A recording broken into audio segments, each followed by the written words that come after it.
কোনো মানুষের নামে কোরবানি হয় না, ভালো করে খেয়াল করবেন। যদি বলেন যে আমার নামে কোরবানি, আপনার কোরবানি হবে না। কোরবানি হবে আল্লাহর নামে। সবসময় বলবেন আমার পক্ষ থেকে, আব্দুর রহমানের পক্ষ থেকে, আব্দুল খালেকের পক্ষ থেকে, আব্দুল মালিকের পক্ষ থেকে, আব্দুল কুদ্দুসের পক্ষ থেকে, আব্দুল রাজ্জাকের পক্ষ থেকে আল্লাহর নামে কোরবানি। এটা কিন্তু বলতে হবে, ঠিক আছে? এটা বলতে হবে। কোরবানি আল্লাহর নামে হয়, আমাদের পক্ষ থেকে হয়, এটা খুব খেয়াল রাখবেন। কোরবানি হুজুরকে দিয়েই দিতে হবে, এই ধারণা, এই সেন্স আপনাকে পরিবর্তন করতে হবে। এই ধারণা, এই সেন্স আপনাকে পরিবর্তন করতে হবে না। আপনি নিজে দিতে পারেন, আপনার হুজুর প্রয়োজন, আপনার গায়ে জুব্বা নাই, টুপি নাই, দাড়ি নাই, প্রয়োজন নেই। আপনি কোরবানি দেওয়ার সিস্টেম জানেন, কোরবানি দিতে হয় কিভাবে জানেন, আপনি জবাই করেন, আপনার পশুটা আপনি নিজে জবাই করেন, এটাই উত্তম। হুজুরের জন্য আপনার অপেক্ষা করতে হবে না। আর হুজুরের জন্য অপেক্ষা করতে টাকা দিতে হবে, আপনার করে তো টাকা দেওয়া লাগতেছে না। এই এলাকার হুজুররা বাবা হয়তো আমার প্রতি খুব খারাপ মন্তব্য করবে যে আমাদের ভাত মেরে দিয়ে গেল, না আমি সেটা বলছি না। এই জন্য নিজেরটা নিজে দিবেন, না পারলে হুজুর ডেকে নিয়ে আসবেন।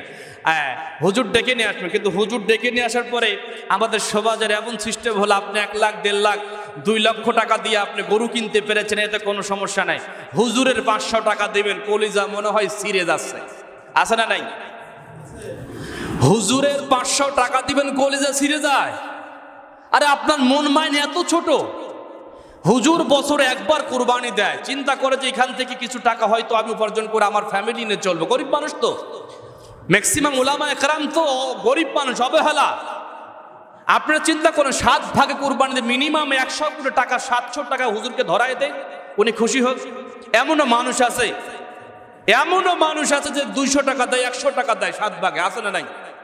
এই কাজগুলো করবেন না, হুজুরের সম্মান আছে। আপনার দেখেন, ঈদের দিনে আপনার আনন্দ করার জন্য, ঈদের দিনে আনন্দ করার জন্য আপনি দূর দূরান্ত থেকে ছুটে আসেন আপনার বাবা মার কাছে।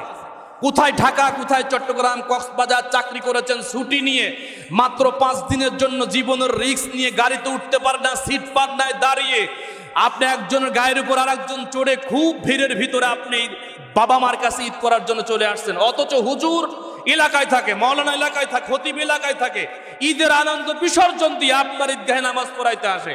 ঈদের আনন্দ বিসর্জন দিয়ে নতুন কাপড় চোপড় না পরে, কাপড় না খুলে উনি মানুষের সাথে ঘোরাফেরা না করে আপনার মহল্লায় কুরবানি দিচ্ছে।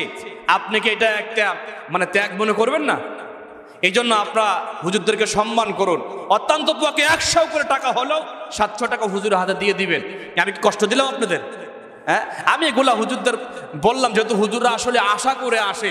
দেখেন, ছুরিও আপনাদের দেওয়া লাগে না, হুজুরের ছুরি বলে সব নিয়ে চলে আসে। এই জন্য এই কাজগুলা করবেন, পারলে নিজে দিবেন, না পারলে হুজুরদেরকে দিয়াবেন। কিন্তু হুজুরদেরকে কেউ অসম্মানই করবেন। এত টাকা যে ছাগল কিনেছেন, আপনি দেখবেন যখন আপনি 200 টাকা 100 টাকা দেন, হুজুরের মনটা ছোট হয়ে যায়, মলিন হয়ে যায়, বেজার হয়ে যায়। আপনি একটু বেশি দেবেন, দেখবেন হুজুর একটু মুস্কি হাসি দেয়, আপনার জন্য দোয়া করে, আপনাকে ভালো বলবে, উনি খুশি হবে। আর আলেমদের খুশি করেন না, কতটা কত দিকে তো চলেই যায়। ঈদের দিনে কত টাকা আপনি ব্যয় করছেন, কত দিকে চলে যাচ্ছে। আপনার যে পশুটা করাই করছেন, ওটাও 2 লক্ষ, 1 লক্ষ টাকা, 1.5 লক্ষ টাকা দিয়ে কিনছেন। হুজুরের জন্য আপনার 700, 1000 টাকা কমসে কম প্রতি ভাগ থেকে 100 টাকা করে দিয়ে 700 টাকা দেওয়া যাবে কি যাবে না? দেওয়া যাবে কি যাবে না? দেওয়া যাবে। এই কাজগুলো করবেন। তবে হে, কোরবানি আপনার যদি কেউ নিয়ত করে থাকেন আমি আপনাদের খতিব, আমাকে দিয়ে কোরবানি করবেন, এখন থেকে নিয়তটা ছেড়ে দেন। আমি কিন্তু কারো কোরবানি করে দিই না। এখন থেকে নিয়তটা ছেড়ে দেন, আমি কিন্তু কোরবানি করি শুধুমাত্র আমার নিজের, যেটা আমার পক্ষ থেকে সেইটা আমি চেষ্টা করে দেওয়ার জন্য। অন্য কারোর কোরবানি আমি দিই না। তবে আমার মাদ্রাসার সভাপতি দাদা আছে, ওটার কথা ভিন্ন। কিন্তু আমি যদি কেউ আপনারা নিয়ত করে থাকেন যে হুজুর আপনার দিয়ে নিয়ত করে আসি, এ নিয়ত ভুলে যান, আমি কারোর কোরবানি করতে পারবো না, কোরবানি করবো না, এই কাজে আমি যাইও না। আপনার এলাকায় সংশ্লিষ্ট যে আলেম আছে, সবসময় আপনারা যাকে পাশে পান তাকে দিয়েই আপনারা কোরবানি করবেন। অত্যন্ত পক্ষে সেই আলেমটা যেন কোরবানি করে কিছু হাদিয়া পেয়ে ও যেন ওনার সংসারে, পরিবারের জন্য, বাচ্চাদের জন্য কিছু করতে পারে, এটা হলো আমার চাওয়া। আপনারা এই কাজগুলো করবেন ইনশাআল্লাহ। প্রিয় উপস্থিতি, আমি যে কথাগুলো বলেছি, এই কথাগুলো আমি সহ আমরা সবাই বাস্তব জীবনে আমল করার তৌফিক আল্লাহ তাআলা দান করুন। আল্লাহুম্মা আমিন।